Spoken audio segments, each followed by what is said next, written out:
రాష్ట్రంలోని మహిళలందరికీ, ముఖ్యంగా అమ్మలందరికీ మాతృదినోత్సవ శుభాకాంక్షలు. రాష్ట్రంలో అమ్మలందరినీ ఒక ప్రశ్న అడగాలనుకుంటున్నా. అమ్మ, మీకు 2 బిడ్డలుంటే 2 బిడ్డలు మీకు చెరొక కన్ను అని చెప్తారు కదా. మరి విజయమ్మకి కూడా 2 బిడ్డలుంటే ఎంపీగానే పోటీ చేస్తున్న షర్మిల గారికి సపోర్ట్ చేయమని మాత్రమే ఎందుకు మిమ్మల్ని అందరినీ అభ్యర్థించింది?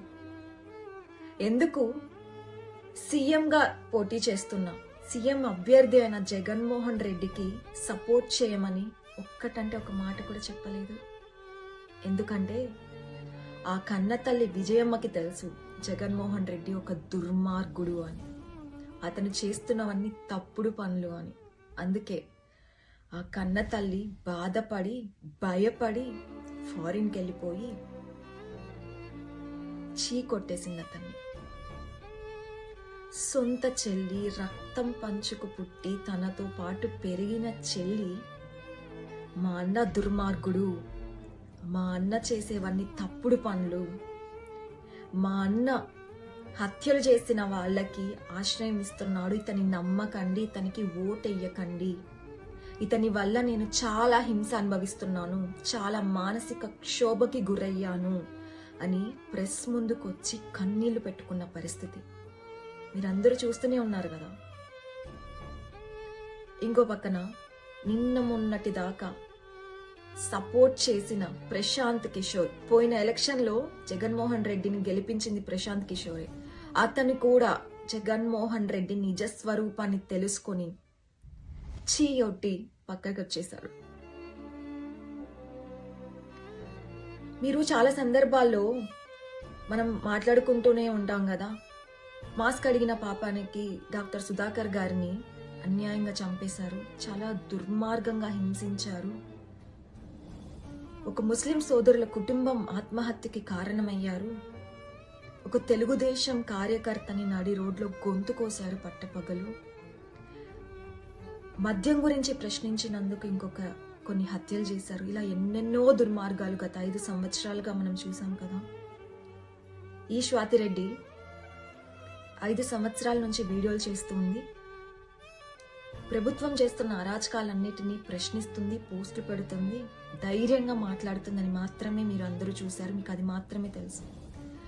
కానీ గత 5 సంవత్సరాలుగా జగన్మోహన్ రెడ్డి ప్రభుత్వం, జగన్మోహన్ రెడ్డి పార్టీ, అతన్ని కింద పనిచేస్తున్న కొంతమంది పోలీసులు నన్ను ఎంత హింసించారో మీకు అందరికీ చెప్పాలనుకుంటున్నాను. చెప్పడానికి కూడా ఒక కారణం ఉంది. ఈ సుధాకర్ గారిని చంపినట్టు, ఇంకొంతమందిని చంపినట్టు నన్ను కూడా చంపడానికి 5 సంవత్సరాలుగా ఎన్నెన్నో ప్రయత్నాలు చేశారు. మానసికంగా నన్ను చంపేయడానికి, నా గొంతు నొక్కడానికి నన్ను ఎంత హింసించారో నేను మీకు ప్రత్యేకంగా చెప్పక్కర్లేదు. ఎన్నో సందర్భాల్లో మీరే చూసారు, ట్రోల్స్ అన్నీ ఎంత జుగుప్సాకరంగా, ఎంత బాధపడే విధంగా, ఎంత అసహ్యంగా చేశారో మీరు చూసారు. నా పైన ఒక ఉద్యమమే చేశారు, సాక్షి ఛానల్లో కానీ, వాళ్ళ సోషల్ మీడియాలో కానీ, ఆఖరికి మహిళా కమిషన్ ప్రెస్ మీట్లు పెట్టి నా గురించి మాట్లాడే పరిస్థితి తీసుకొచ్చారు. నా కుటుంబాన్ని నడి రోడ్లో పెట్టి నా కన్న తల్లిని, నా కన్న తండ్రిని ఎంత హింసించారో మీకు ఎవరికి తెలియదు.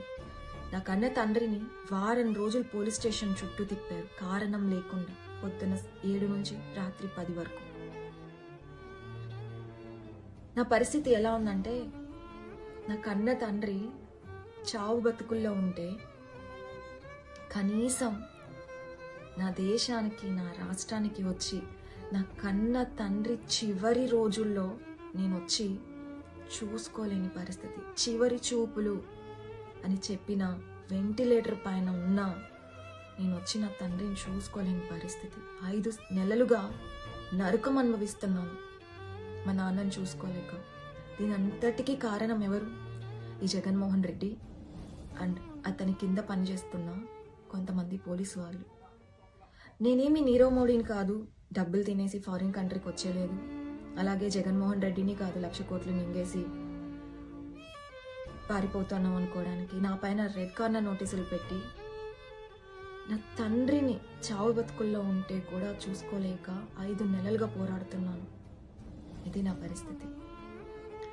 ఇదంతా మీకు చెప్పడానికి కారణం ఏంటంటే, దూరంగా ఉన్న నన్నే ఇన్ని కష్టాలు, ఇన్ని బాధలు పెడుతుంటే ఇంకా మిమ్మల్ని ఎలా హింసిస్తారు, మీ బిడ్డల్ని ఎలా టార్చర్ పెడతారు అనేది ఒక్కసారి ఆలోచించుకోండి. ఈ 5 సంవత్సరాలు ఎంతమంది ఆడబిడ్డలు రేపులకి కానీ మర్డర్స్కి కానీ గురైతే వాళ్ళకి న్యాయం చేశారు. మీకు గుర్తుండే ఉంటుంది, ఒక ఆడపిల్ల హాస్పిటల్లో వికలాంగురాలైన ఆవిడని కూడా దారుణంగా రేప్ చేస్తే ఆ మహిళకి కూడా ఇంతవరకు న్యాయం జరిగిన పాపన పోలేదు. నా ఈ వీడియో ఒక ముఖ్య ఉద్దేశం ఏంటంటే, ప్రతి కన్న తల్లి కూడా వాళ్ళ బిడ్డల బాగునే కోరుకుంటుంది. వాళ్ళని ఒక మంచి పౌరురాలిగానో పౌరుడిగానో తీర్చిదిద్ది సమాజానికి ఒక మంచి వ్యక్తిగా ఇవ్వాలనుకుంటుంది.